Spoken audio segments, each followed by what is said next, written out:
এরপরে আমি চলে গেলাম Rangpur Carmichael college. Rangpur Carmichael কলেজে যখন ভর্তি হলাম, তারপরে আমি একদমই নতুন কলেজের মধ্যে, কাউকে চিনি না। ক্যাম্পাসের মধ্যে সবাই বসে বসে গল্প করতেছে আর আমি একা।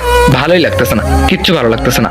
যাই হোক, এরকম করে 2-3 দিন চলে গেল কলেজের মধ্যে। তারপরে আমি আমার কোনো বন্ধু পাচ্ছিলাম না যার সঙ্গে কথা হতো এমনি হাই হ্যালো, এরপরে আর বেশি কিছুই হতো না।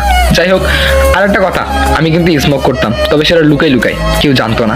তবে ক্যাম্পাসের বাইরে একটা চায়ের দোকান ছিল, সেই চায়ের দোকানে গেলাম স্মোক করার জন্য। তারপরে আমি চায়ের দোকানে গিয়ে ঢুকলাম যে স্মোক করব। যখন আমি সিগারেটটা হাতে নিলাম, সিগারেটটা হাতে নিয়ে যখন আমি জ্বালিয়ে ফেললাম সিগারেটটা, তখন দেখতে পেলাম আমার পাশে বেঞ্চের মধ্যে 3জন ছেলে বসে আছে। 3জন ছেলেই ঝগড়া করতেছে। আমি তো অবাক, কিরে ভাই ঝগড়া করে কেন, মেয়ে মানুষ নাকি এরা? তারপরে ওরা একজন বলতেছে যে ওটা আমার আইডি ছিল, আরেকজন বলতেছে ওটা আমার আইডি, আরেকজন বলতেছে ওটা আমার আইডি ছিল। এরকম করে 3জনই ঝগড়া করতেছে, হাসতেছে। এরপরে আমি ওদের দিক কিছুক্ষণ তাকালাম, যাই হোক কিছুই বলিনি। তারপরে আমি আমার মতো স্মোক করতেছি। তবে কিছুক্ষণ পর দেখলাম ছেলে 3জন আমার দিকে তাকিয়ে হাসতেছে। আমার বিষয়টা খুব খারাপ লাগলো, আমাকে দিকে হাসতেছে কেন? এরপরে আমি আমার শরীরের দিকে ভালো করে তাকালাম, দেখতে পেলাম কোনো সমস্যাই নেই, কিন্তু হাসতেছে কেন? বারবার হাসতেছে। যখন আমি জিজ্ঞেস করলাম, আচ্ছা ভাই আপনারা আমাকে দিকে হাসতেছেন কেন, তখন দেখলাম ওরা আরো জোরে জোরে হাসা শুরু করছে। এরপরে আমি বললাম যে প্লিজ বলবেন। তখন ওখান থেকে একটা ছেলে উঠলো, ছেলে উঠে আমাকে বললো তোমার ব্যাগের চেনটা খোলা, ব্যাগের চেনটা লাগাও। এরপর আমি বললাম যে ও আই এম সরি।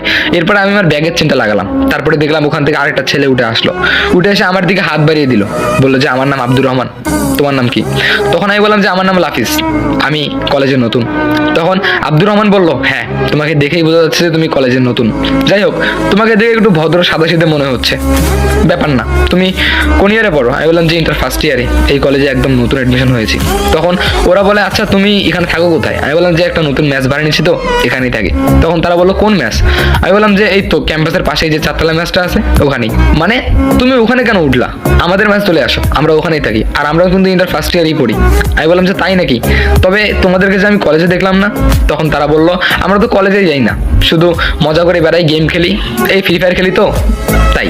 আমি বললাম যে ও তাই নাকি? তখন আব্দুর রহমান ওদের 2জনের সঙ্গে আমার পরিচয় করে দিল। ওরাও আমার সঙ্গে পরিচয় হলো, একজনের নাম হলো সিয়াম, আরেকজনের নাম হলো জুবাইর। এই 3জনের সঙ্গে অনেক ভালোই পরিচিতি লাভ করলাম, ভালোই লাগলো অনেক। তারপরে আমি আমার ম্যাচটা চেঞ্জ করলাম, চলে গেলাম ওদের সঙ্গে। 4জন একই ম্যাচে একই কলেজে। আস্তে আস্তে আমাদের 4জনের অনেক ভালো একটা ফ্রেন্ডশিপ তৈরি হলো, 4জন একদম সেই রকম।